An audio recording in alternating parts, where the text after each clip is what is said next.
I'm Instructor Thompson, my self-defense studio, and this is going to be our first episode on scenario training. So I want you to think about what you would do if this were to happen to you.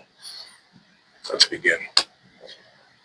So you get off work early by just a couple of hours, and you're going to go home and see your family. They don't know that you finished your work early and that you're coming home at all. You figure you're going to surprise them. So you stop, get some food, get some flowers for your spouse, and you start driving home. As you pull up off the highway, you pull up to a stop sign, and there's two cars already there. The car that's right at the front line of the stop sign gets out. Right there, middle of traffic, walks up to the car right behind him and starts pounding on his window. Keeps hitting it, and he keeps hitting it, and the guy largely just does nothing, stays in the car. As the man goes to get back in his car, second driver breaks the cardinal rule and gets out of the car. If you don't know any type of these situations in road rage, the cardinal rule is stay in the vehicle.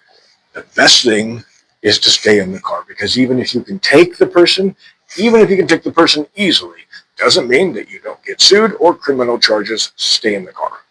So, second driver gets out and, throws up his hand. Guy from the front car comes up and says, all right, let's do this, and they start throwing down. Now, you can go watch a whole bunch of these videos on YouTube, and there's a bunch of them. Road rage fights like that, at least the ones that don't end in gunshots, they're very quick, and they don't throw a lot of punches. Most oftentimes, it's a few strikes back and forth, and it's over in less than 20 seconds. So, they end up separating. They both swung at each other. They both get in their cars, and they drive away. What in that situation, if anything, would you have done? Now, you're driving, you're getting close to your house. As you start to go around through your neighborhood, your family doesn't know you're coming home. You pull up, put it in park, grab your food, you grab the flowers, and you're excited to surprise them. And as you're walking up, you start to hear some strange sounds. And you're wondering, what was that? And keep walking, grabbing the keys, and it's getting louder. So now you start to move a little bit quicker, trying to get in that front door to hear what is going on. And as you open the door, it swings open, and there's your spouse. Right there, front and center, in the living room.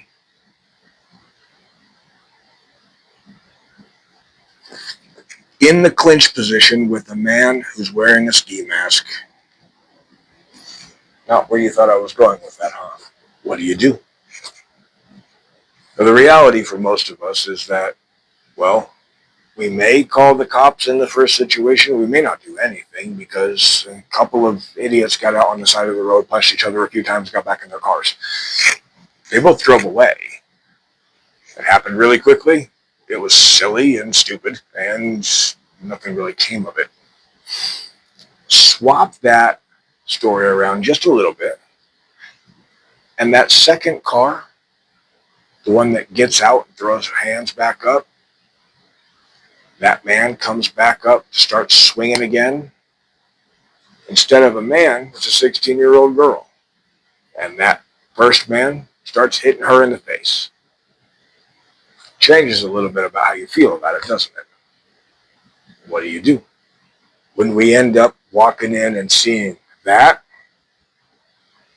even though we may not have thought that's what was happening, that guy's getting it, isn't he? That guy's getting it like he's never got it before.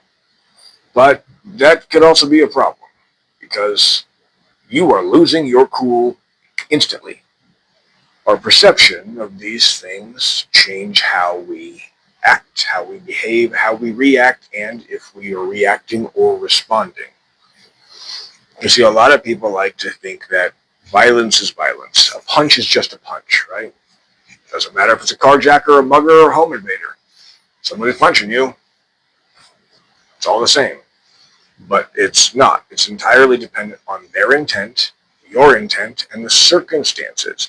The guys in the road rage, it only lasts a couple of seconds usually. You can go check that on YouTube. There are so many of them. They usually end in under 20 seconds, maybe 30 seconds, but they end quickly. There are plenty of them that go longer than that, but the majority don't. It's just quick.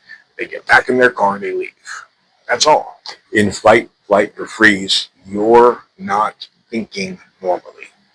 You are not responding cognizantly, you're reacting. A reaction, like a knee-jerk reaction, you go to the doctor, they take a little mallet, they pop you in your knee kicks out. That's a reaction. Knee-jerk reaction. A response is cognizant. You're thinking about it. And for most of us, when any emergency pops off, our brain goes straight to reaction mode. Fight, flight, and freeze is one of those that is fairly well necessary. So it gives you a better chance at survival, and that's the entire premise behind it. It isn't something that is programmed into us to hurt us. It's to help us survive. With that, if you use this particular meditation tool, it's where it originates from, although it is used in other professions as well, you have the ability to reset your parasympathetic nervous system. If you've ever heard a child, or you yourself when you were a child, crying, losing their mind, and they go like that, that is a reset of the parasympathetic nervous system, and it's called 2-to-1 breathing. So it's really simple, and you actually can do this. You just breathe in sharp twice, hold it for a second, release. If you do that repeatedly, you can keep your brain from going into reaction mode. From the moment that we pull up and we see the guy get out of the car, if we start 2-to-1 breathing, we can keep ourselves in our rational mind. From the moment we start hearing some strange sound, we can keep ourselves in our rational mind. Even if our perspective is telling us we don't know what's going to happen, and we're not certain what is going on. Many people, from that first part, were thinking a little bit something different as I was describing it, and they were walking in that front door, weren't you? You weren't necessarily thinking that they were going to be in the clinch position with a guy in a ski mask, were you? And I'm certain that someone's going to say, pseudoscience. I will link the research in the comments. I happen to be a really big fan of anything that starts with abstract. Just saying. Now, as far as the reset of the parasympathetic nervous system here and 2-to-1 breathing, there's lots of different things associated with it. And if you look it up yourself outside of the link that I'm going to send in the comments, there's some of that research talking about how it cures hypertension. This is over a long period of time. However, there's lots of different breathing techniques. The point with it is that you're forcing oxygen cognizantly into your brain to keep you breathing and thinking rationally. You have now taken your autonomous breathing, that automatic setting of you don't think about breathing, you just breathe, away from your subconscious mind. Your subconscious mind is no longer running the routine in your brain of keep the body breathing. It's now been taken away by the conscious mind. Plain and simple fact, you're breathing intentfully, making your brain stay in a rational space where you can actually think about what your next move is going to be. And instead of having a reaction, you have a response right away. Provided that you're actually doing it beforehand. Of course, if you don't know and something just happens, then you don't know and something just happens. I'm Instructor Thompson, my self-defense studio.